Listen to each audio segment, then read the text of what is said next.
भाई तोते मोर रहिला राण कहबुनि कथा पदिए टाण तो देहरे एबे नाही अंत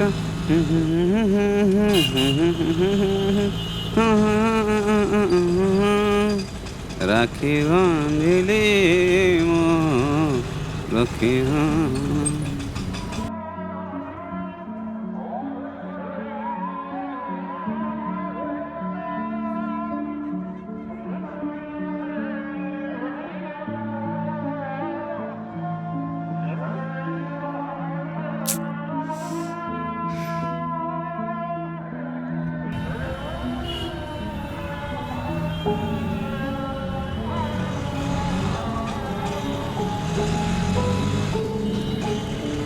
ऑटो ऑटो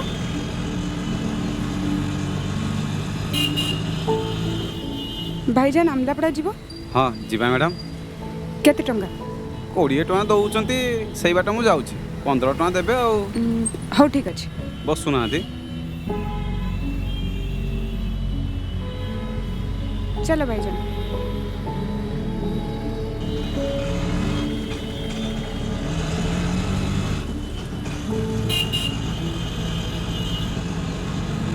हाँ अम्मी मैं अभी एक ऑटो से निकल रही हूँ। हाँ हाँ मैंने आपको वो फोटो भी भेज दिया है।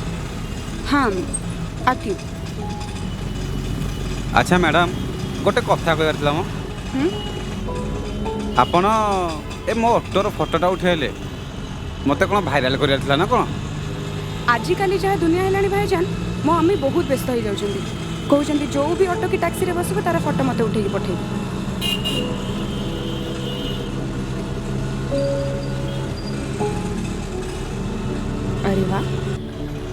अरे वाह भाईजान एते सुंदर साड़ी कोठू पाइला कौन भाभीजान को पाई ना अरे ना ना मैडम आमे କ'ଣ ଏଯାଏଁ ବାହା ହେଇଛୁ ଆମେ ପା ବ୍ୟାଚଲର୍ ଅଛୁ ଆଉ ତାପରେ ବି ଆଗକୁ ରାକ୍ଷୀ ପୂର୍ଣ୍ଣିମା ଅଛି ଗାଁରୁ ଭଉଣୀ ରାକ୍ଷୀ ପଠେଇଥିଲା ତାକୁ ତ ପୁଣି ତା ପାଉଣା ଦେବାକୁ ପଡ଼ିବ ନା अच्छा भाईजान तुमर से राखी केमती पर्व जे गोटे सूता आनिकी बांधी दौरान से पुणी कौन पाउना मागुंट गोटे सूता क्षीर बाहन कौन कौन मागी दौरान कौन से गोटे छिबी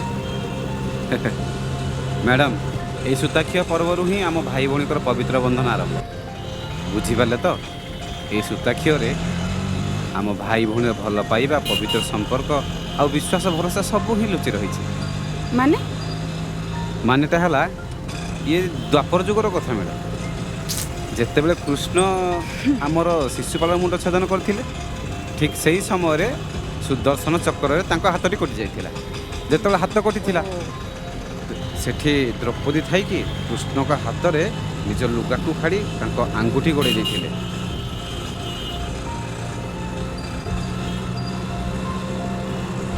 अच्छा तो से कौन रक्षाबंधन स्टार्ट हो गला ना कौन अरे ना ना ना आहरी अच्छी ना हाँ? महाभारत पूर्वर पांडव कौरव भितर पशा खेल होता पशा खेल आमर पांडव मैंने हारी जाते कौरव मैंने कौन कर शर्त अनुसार द्रौपदी वस्त्रहरण करें जितेबले वस्त्रहरण कले द्रौपदी कृष्ण को स्मरण कले कृष्ण उपस्थित हो भाईर कर्तव्य निभे वस्त्र टाणला बेलू कृष्ण वस्त्र प्रदान करते वस्त्र देकी से लज्जा निवारण करते यही तो है भाई भौणी संपर्क ना भाई हे गला रख ये हाँ हाँ मैडम रखुचे रखुचे रखुचे रखिद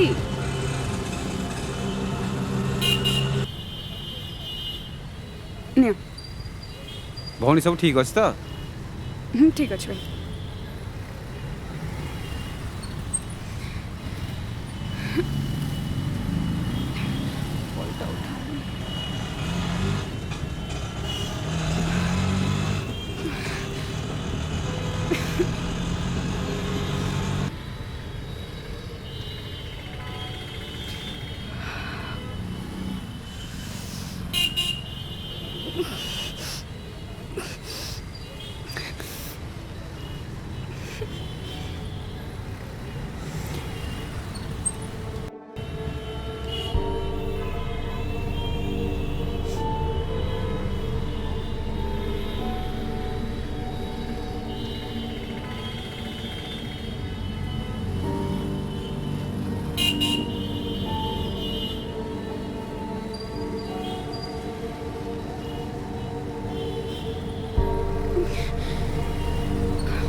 ଆଚ୍ଛା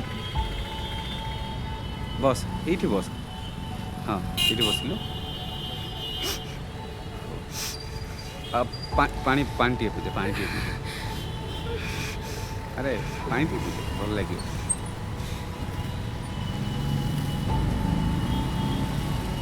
ଭଲ ଲାଗୁଛି ତ ଏବେ? ଦେଖ ଏଗୁଡ଼ା ହେଉଛି ସାଧାରଣ ଜିନିଷ, ଏଗୁଡ଼ାକ ପ୍ରତ୍ୟେକ ନାରୀ ଦେହରେ ଅଛି। ଏଥିପାଇଁ କିଛି ଲଜ୍ଜା କରିବାର ନାହିଁ। ଆମେ ସମସ୍ତେ ଏମିତିରେ ଭାଇ ଭଉଣୀ। ମନ ଦୁଃଖ କରନା, ଭଗବାନ ସବୁବେଳେ ଅଛନ୍ତି। ମୋ କଥା ବୁଝିପାରୁଛୁ ତ? ମନ ଦୁଃଖ ଜମା କରନା ହେଲା।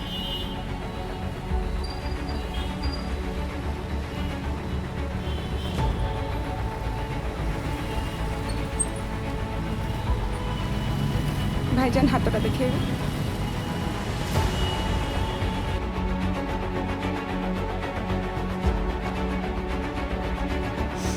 ହ୍ୟାପି ରକ୍ଷାବନ୍ଧନ। ଭଗବାନ ତୋର ମଙ୍ଗଳ କରନ୍ତୁ, ତୁ ଖୁସିରେ ରହ।